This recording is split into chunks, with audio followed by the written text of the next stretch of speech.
I'm not a confident storyteller, and I've had to pray about it. I've had to write it down, study other great storytellers.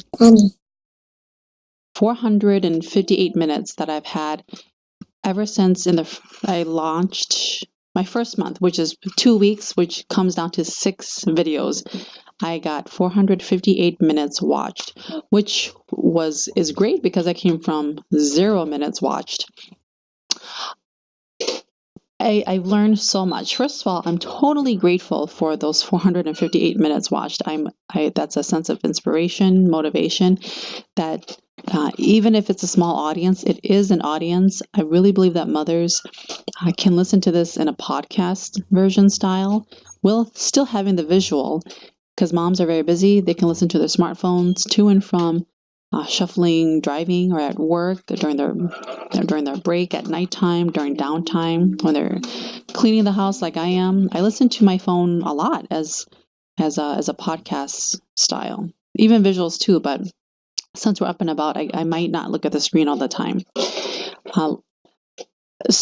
Beginning to look at the metrics right now, the analytics. I don't have a lot of data to go off on, but I do know that these 458 minutes are precious to me.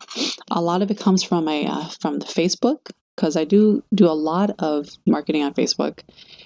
So a lot of it isn't natural searches on YouTube, but some of them do come from suggested, because I'm starting to gain a small catalog of videos now, where the suggested videos, some of them will be my own suggested videos.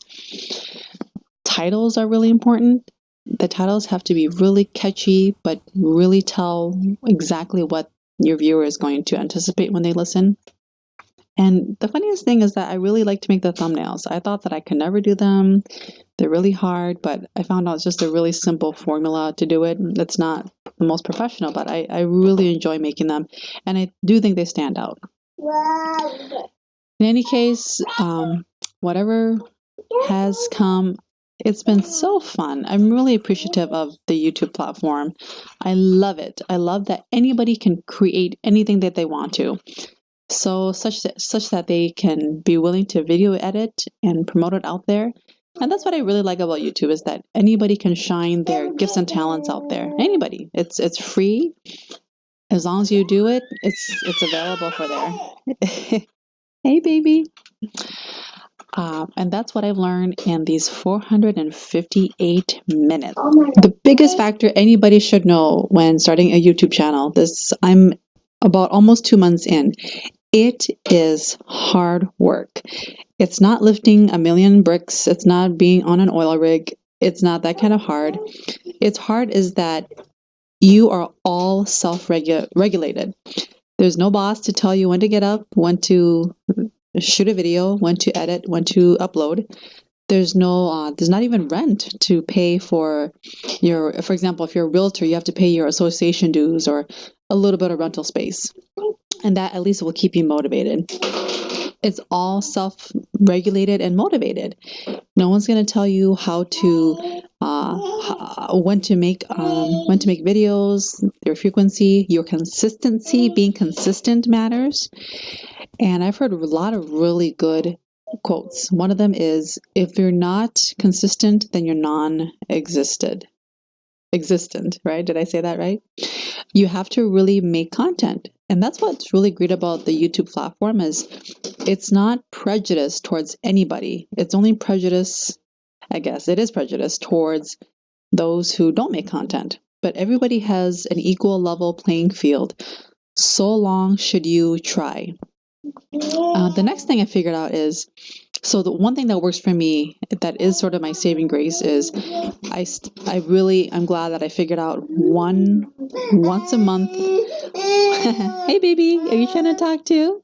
Once a month, batch filming. So I pick one day out of the month and I do all my filming for the whole month. It's about anywhere from 12 to 15 videos. The next thing you have to really consider is, it's not let me tell you what it isn't. It's not where you upload one video, you press enter, you upload, and the next day you're going to have a viral hit. Oh, you want to say something too? There you go. But rather, it's strategy. if anything, that was the one thing that made me fall in love with YouTube is at first I thought it was being you have to be the most good looking or the loudest or the best lesbian actor or you have to have the cutest cat or the cutest dog. But rather, YouTube is all about numbers and strategy. I've never been a fan of numbers and strategy. I felt like I did poorly, but I should stop feeding myself that information. And I fell in love that, again, everybody has an open level playing field because it's all numbers and strategy. You could still do very well, make passive income, get recognition, have a good following community with others, even if you don't have the top tier $1 million subscribers and views, or million types of subscribers and views. Hi, baby. You're talking. My baby's talking. She's so cute. You could still have a wonderful community out there if there's only a few of you. So long as you have strategy. One of the biggest things is, again, always putting out content. And one of the biggest strategies is, again, going right into the topic, providing something of value to the other person's life. What is it that you can bring into another person's life?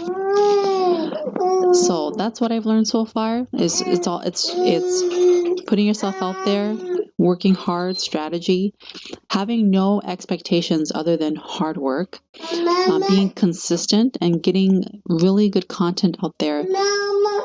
Oh, and my mama, she sings so much too. What do you want to say, huh? Oh, sweetie pie. She's so sweet. This is Charity, and she's so sweet. Do you want to say hi? Hello. Hello, how are you?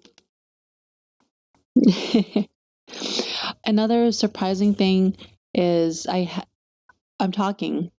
We're playing Minecraft. My son Remy plays games, is playing the game, and that is such a wonderful part of this whole journey. I get to do this with my son.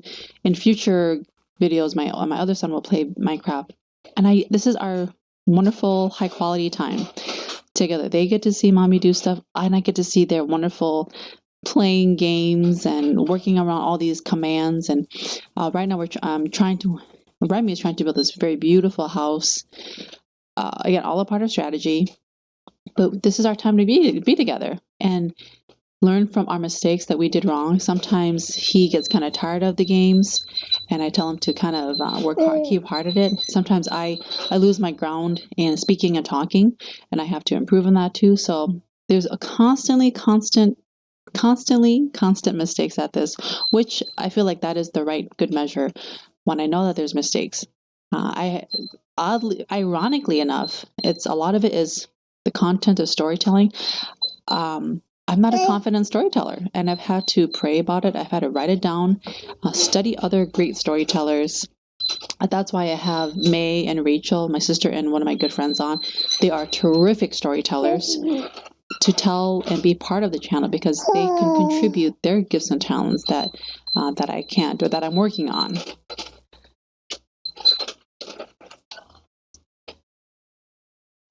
I'm also discovering that there's other parts to this puzzle that is hard. The learning curve, the technology is a little bit hard for me.